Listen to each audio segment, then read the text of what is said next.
Ayan guys, oh. Oh. Lapit na matapos guys, no? Kunti na lang kulang, oh. Ayan.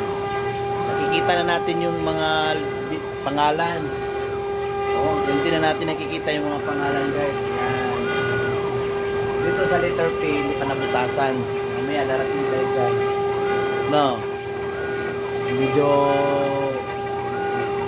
Medyo nababasa na natin yung details.